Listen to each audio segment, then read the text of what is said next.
الله بالخير. من بين أنقاض غزة إلى دهاليز القوى العظمى زلزال عالمي يتشكل ترفض وسائل الإعلام الرسمية تسميته المقاومة تنتصر. فبينما تضج العناوين الرئيسية بالفوضى والدمار، تنقش في الوعي العالمي ملحمة انتصار أعمق لا رجعة عنها. لم ينجو المقاومون من آلة حرب على طراز الناتو فحسب، بل حولوا الصهيونية إلى متهم مكروه أمام العالم، وأسروا الباب جيل بأكمله من الجامعات الأمريكية إلى الجنوب العالمي وقوافل الصمود. حرب الإبادة الإسرائيلية ارتدت عليها، تنهش مجتمعها من الداخل وتشعل تمردا في صفوف الشباب الغربي الذين كانوا يوما عمادها. هل يشهد العالم بداية النهاية للمشروع الصهيوني، ليس بضربة عسكرية أخيرة بل بانهيار بطيء لا هوادة فيه، نتيجة لإفلاسه الأخلاقي وإرادة وثبات أولئك الذين سعى إلى محوهم؟ هل النصر الحقيقي للمقاومة هو في تحطيم شرعية إسرائيل وخلخلة قبضتها على الوعي الأمريكي؟ أليست إسرائيل بعنفها الأعمى وتصلب غطرستها تحيك بيدها انتحارها الديمغرافي والسياسي وتسرع سقوطها الحتمي؟ نرحب بكم ونرى ونسمع أكثر مع أبي مارتن، الإعلامية والناشطة السياسية الأمريكية في البعد الأقرب. هذه الميادين وأنا زينب الصفار، خليكم ويانا.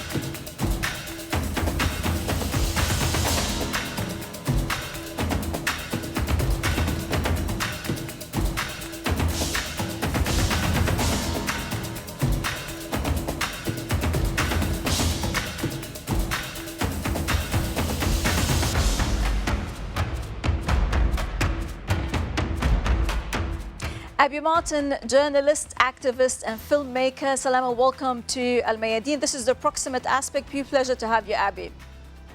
Thank you so much for having me. Always a pleasure. Well, Gaza, the most surveilled, bombed and silenced strip of land on earth, yet its story refuses to die. Abby, your work has torn through propaganda to expose a genocide broadcast live without regard to international law and with no deterrence. Define, please, genocide in this context, and what evidence compels you to use that word, even though so many Western journalists, pundits and officials still dare not to use it?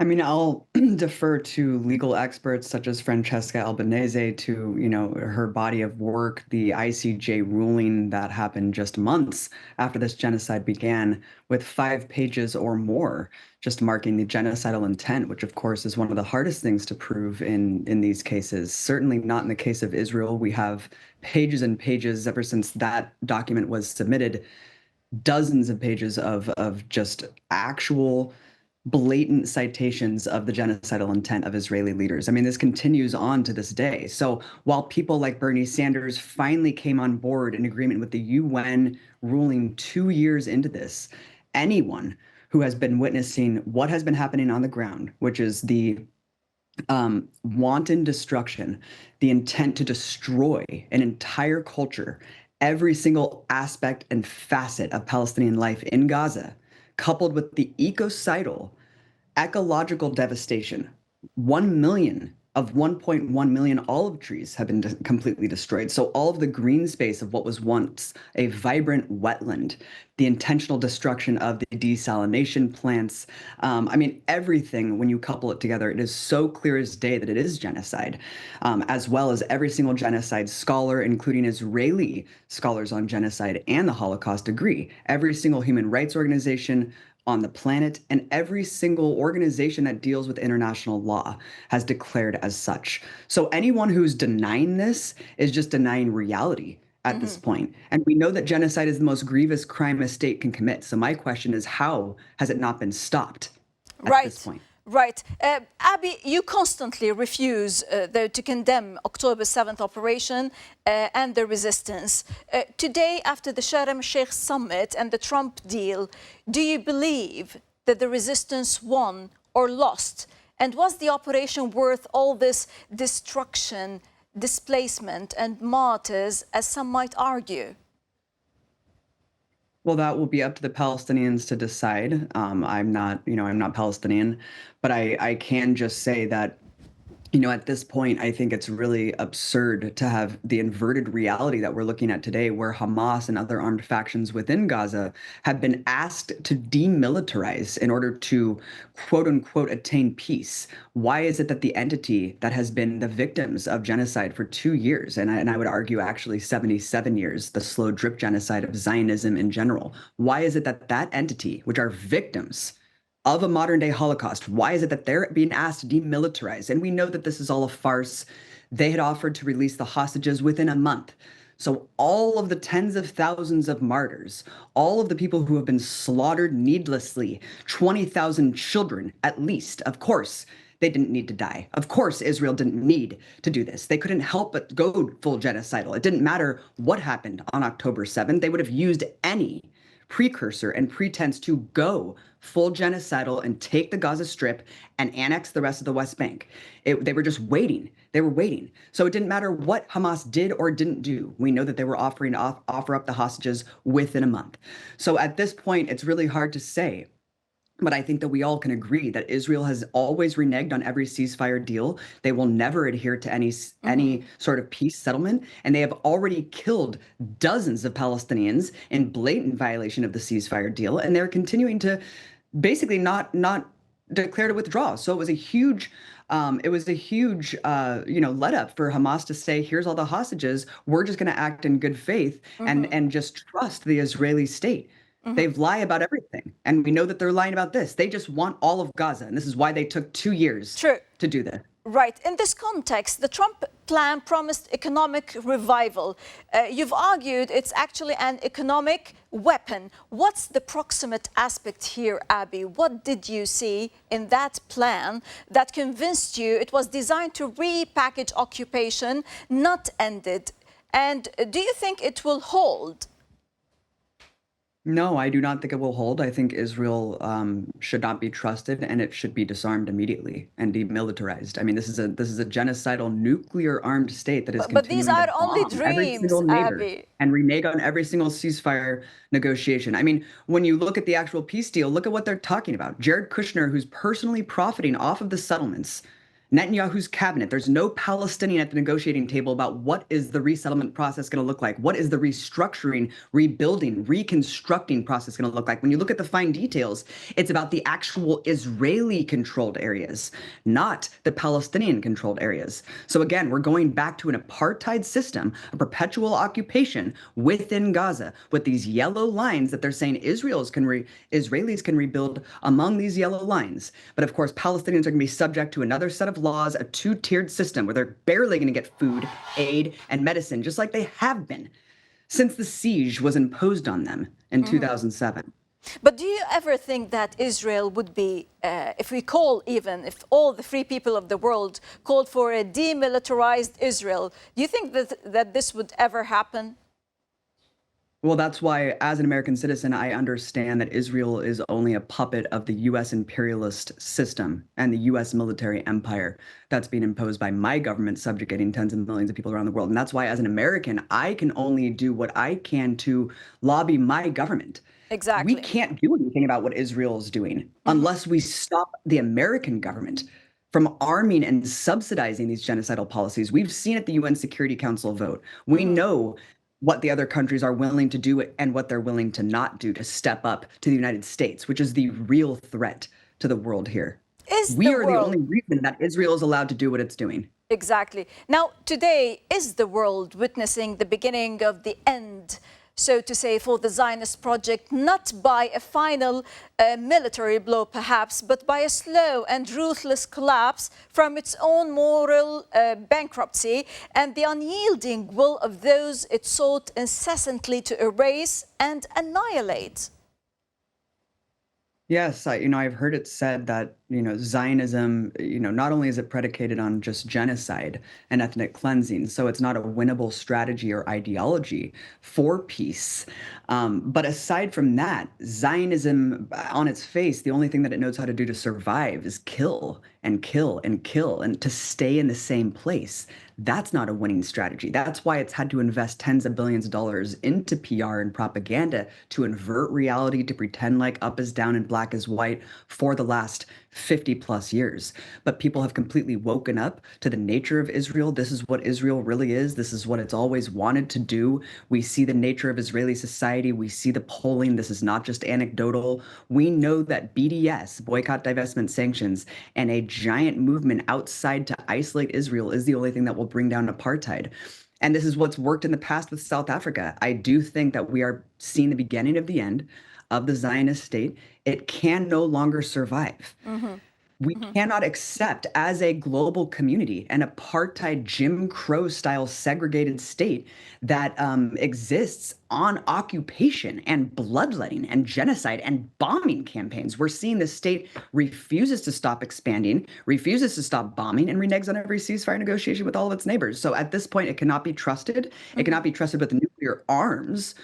And we cannot cooperate with a state like this. We cannot collaborate with a state like this in the global community.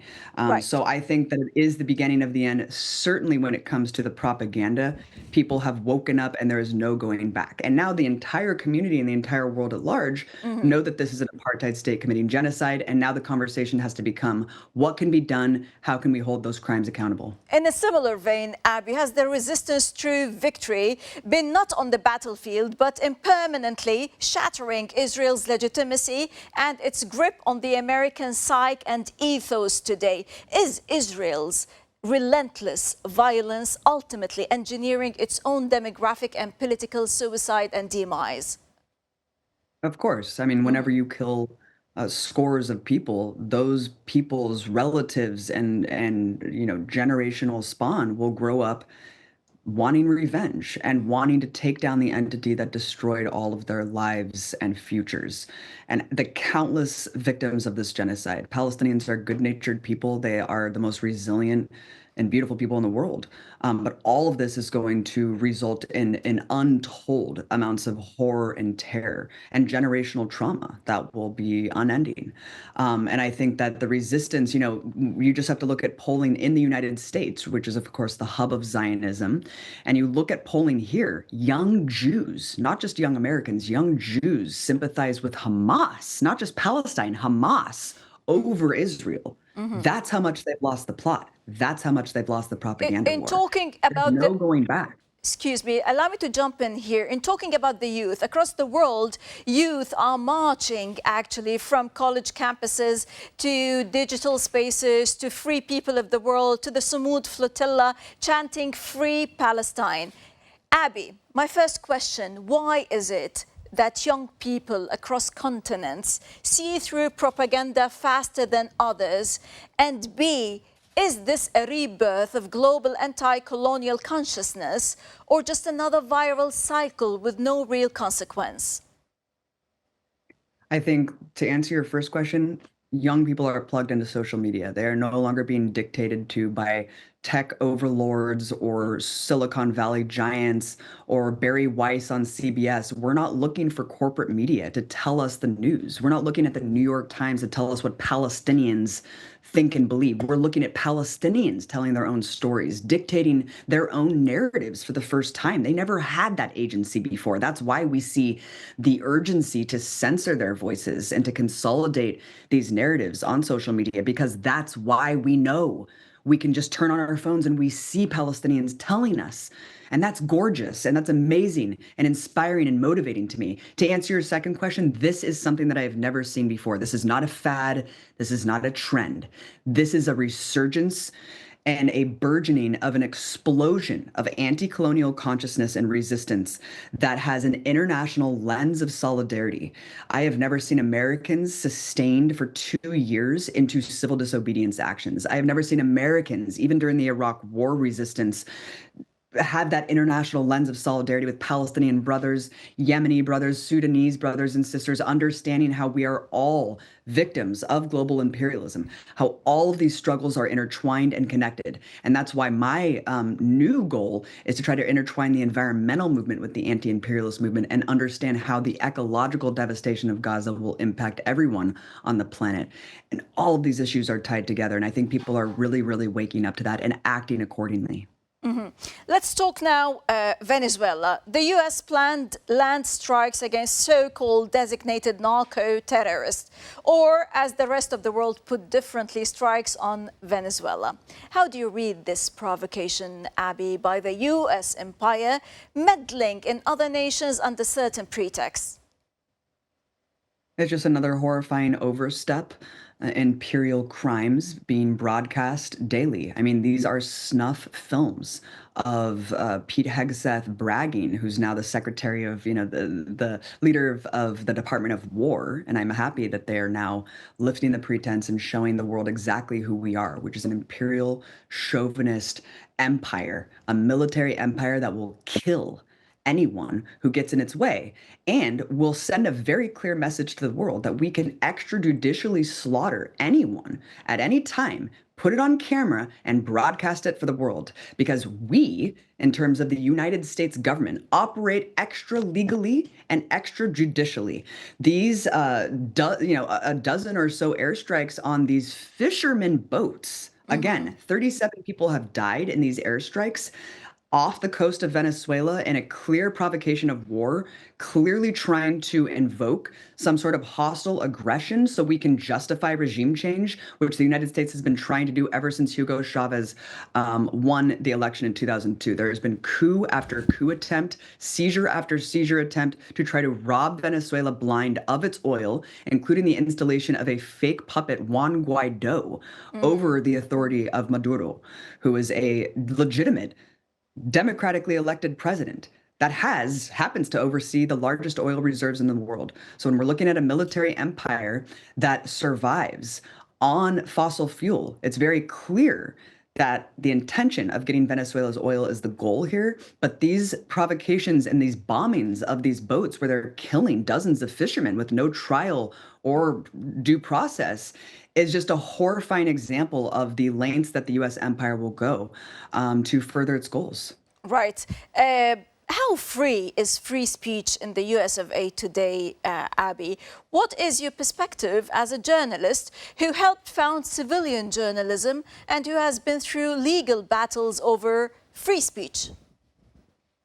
Right now, Americans are faced with a very serious predicament, which is that our free speech rights are being undermined daily, not only from these anti-BDS laws that Israeli consulate and lobby officials have gone and sought to undermine our sacred First Amendment constitutionally enshrined rights at state legislatures under the guise of anti-Semitism to usurp our fundamental First Amendment, the right to boycott, the right to talk freely about critiques of foreign countries that are committing genocide and apartheid with my tax dollars.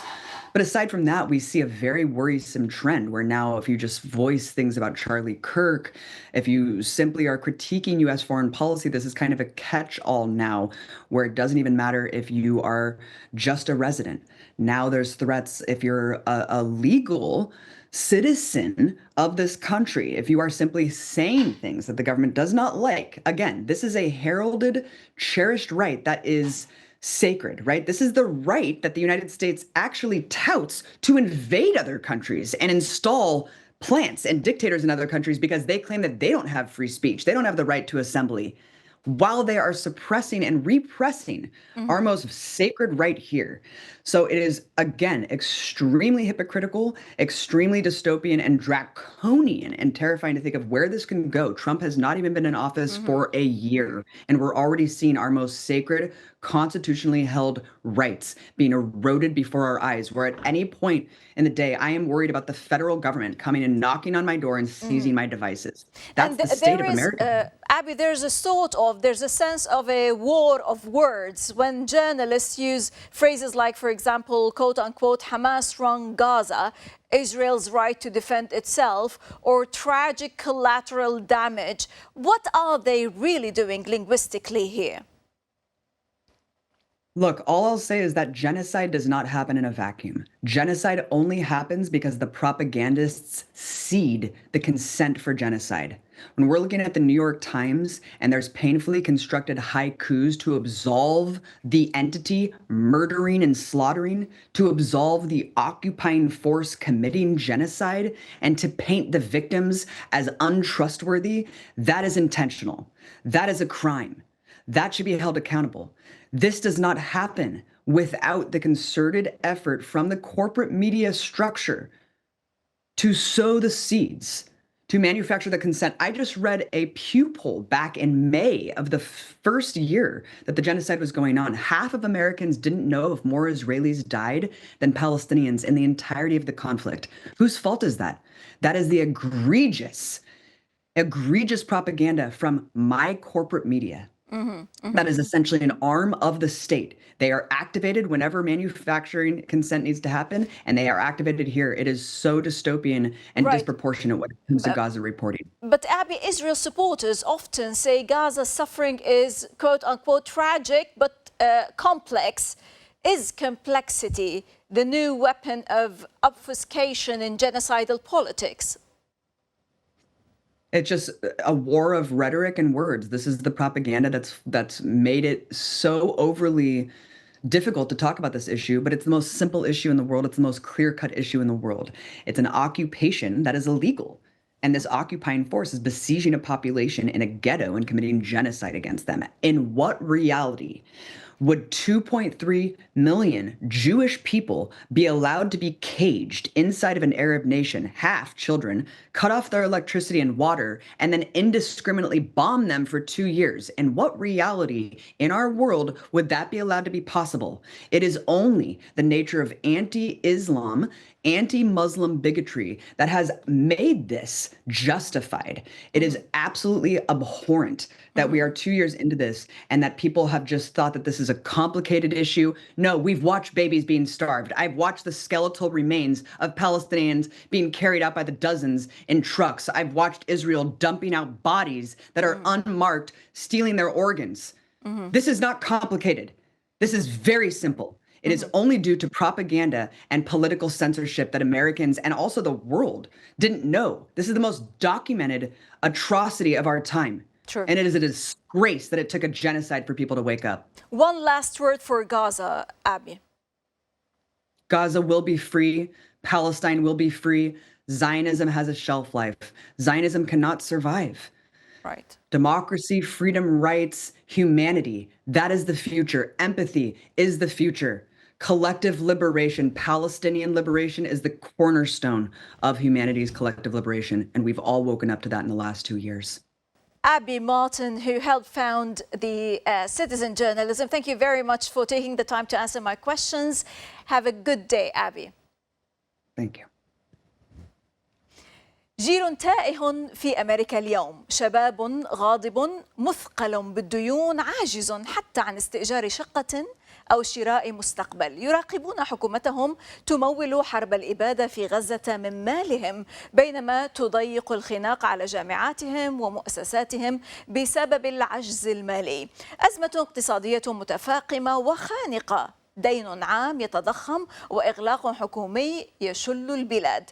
جيل وعد بالحلم الأمريكي لكنه استيقظ على كابوس من الفقر والبطالة والذنب الأخلاقي، حيث ترسل القنابل إلى غزة باسم الديمقراطية.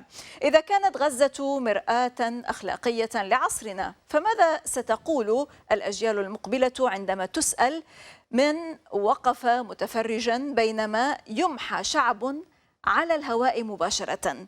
فهل ما زالت أمريكا تملك ما تبشر به للعالم أم تحتاج أن تتعلم كيف تنقذ نفسها أولا؟ من كل الميادين حياكم.